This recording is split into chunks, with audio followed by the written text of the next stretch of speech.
आज का हमारा पहला क्वेश्चन है, कृत्रिम उपग्रह में एक सरल लोलक का आवर्तकाल होगा।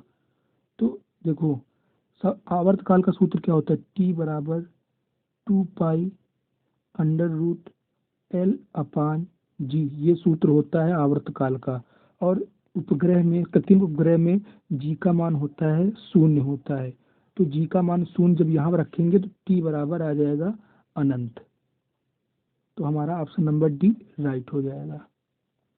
अगला क्वेश्चन है, यदि पृथ्वी घूर्णन करना बंद कर दे तो जी का मान भूमध्य रेखा पर, हमसे पूछ रहा है जी का मान भूमध्य रेखा पर। तो यदि पृथ्वी घूर्णन करना बंद कर देगी तो ध्रुवों पर ध्रुवों पर जी के मान में नो चेंज होगा, नो चेंज होगा। और भूमध्य रेखा पर, भूमध्य रेखा पर जी का मान बढ़ जाएगा, जी का मान बढ़ जाएगा। तो हमारा ऑप्शन नंबर ए राइट हो जाएगा। और यहीं पर को कहता, अगर पृथ्वी 17 गुना तेजी से घूमना स्टार्ट कर दे तो ध्रुवों पर जी के मान में नो चेंज होगा तथा भूमध्य रेखा पर जी का मान शून्य हो जाएगा, अगर तेज घूमने लगे तो 17 गुना। अगला क्वेश्चन है हमारा, त्रिपरमाणु गैस के लिए स्वतंत्रता की कोटि। तो फर्स्ट के लिए होती है 3, सेकंड के लिए होती है, द्विपरमाणु के लिए होती है 5, त्रिपरमाणु के लिए होती है 6। तो हमारा ऑप्शन नंबर सी राइट हो जाएगा। अगला क्वेश्चन है, जब कोई झूला अपनी विरामावस्था से किसी निश्चित ऊंचाई तक जाता है तो निम्नलिखित में से कौन सा एक परिवर्तन होता है?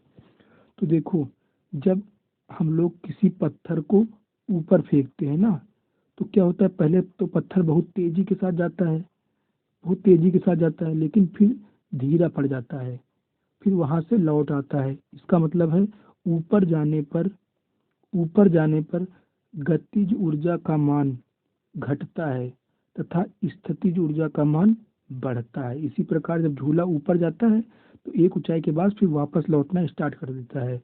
तो ऊपर जब जाता है तो इसकी गतिज ऊर्जा का मान घटता जाता है और स्थितिज ऊर्जा का मान बढ़ता जाता है। तो ऑप्शन नंबर हमारा बी राइट हो जाएगा। अगला क्वेश्चन है, एक व्यास की अंदिश वलय का जड़त्व आघूर्ण। तो देखो, हमसे यहाँ क्वेश्चन क्या कर रहा है, हमसे वलय के पूछ रहा है, और कभी कभी हमसे चकती का पूछ लेता है, और कभी कभी हमसे डिस्क का पूछ लेता है। तो आज हम ये तीनों चीजें बिल्कुल क्लियर कर लेंगे कि वलय क्या होता है, चकती क्या होता है और डिस्क क्या होता है ना। तो चलो,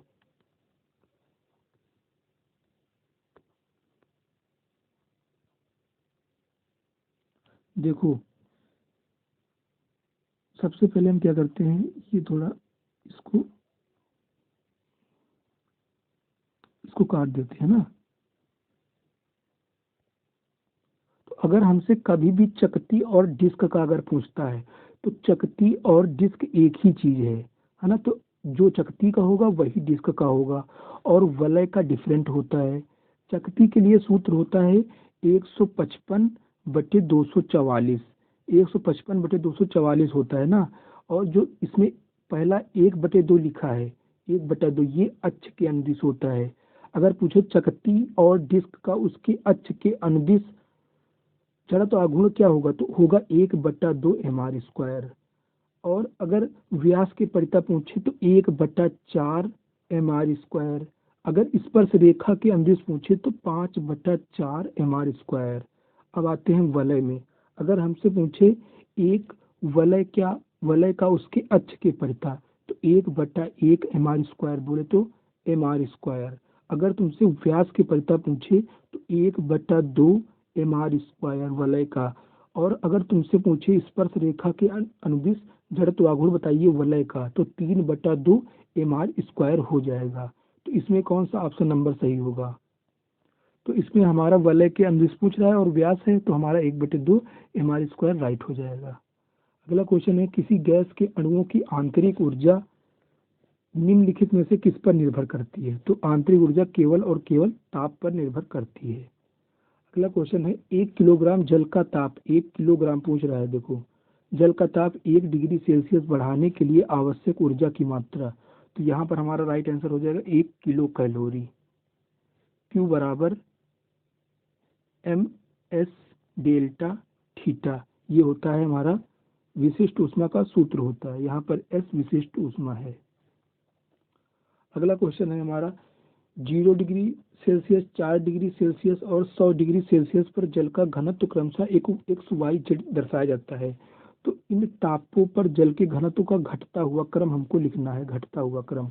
चलो पहले हम 0 डिग्री सेल्सियस लिखते हैं, 4 डिग्री सेल्सियस लिखते हैं और 100 डिग्री सेल्सियस लिखते हैं। ये हो गई बात, है ना।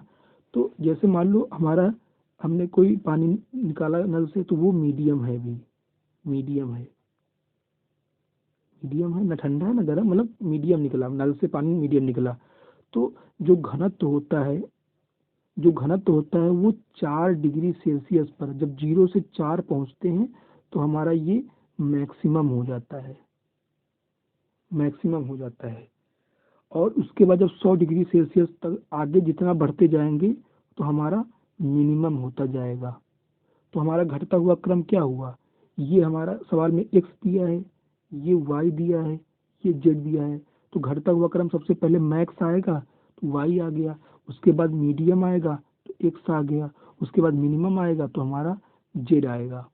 और सुनो, ये तो हमारा इसमें ऑप्शन कौन सा सही हो गया, Y X Z, option number हमारा सी राइट हो गया।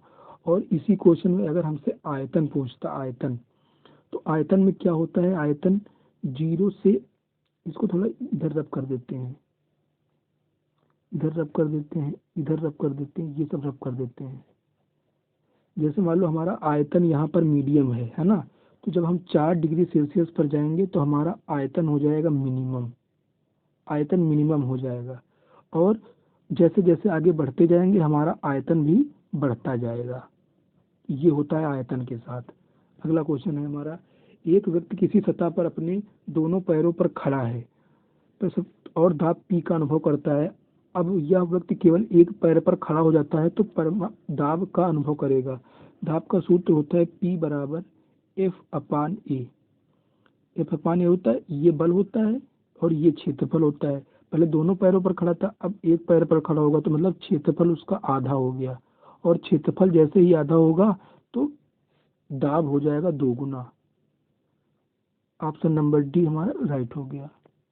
अगला क्वेश्चन है, एक 0.2 किलोग्राम, तो एम बराबर दिया है 0.2 किलोग्राम द्रव्यमान की एक गेंद ऊर्ध्वाधर ऊपर की ओर हाथ से बल लगाकर फेंकी गई है। यदि हाथ को 0.2 मीटर पीछे हटाकर, एस बराबर दिया है 0.2 मीटर फेंका जाता है तो वह 2 मीटर ऊंचाई तक जाती है। एच बराबर दिया है 2 मीटर ऊंचाई तक जाती है। तो हमारा बल पूछ रहा है, एफ बराबर क्वेश्चन मार्क है।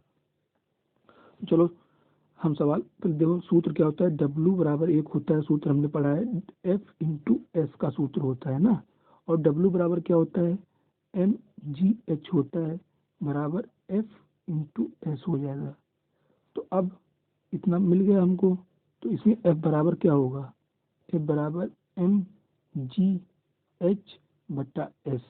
सारे मान रख देंगे, देखो एम को मान दिया है, जी का मान 10 रखें देंगे, एच का मान फिर रख देंगे, एस का मान रख देंगे, तो हमारा ऑप्शन नंबर डी राइट हो जाएगा।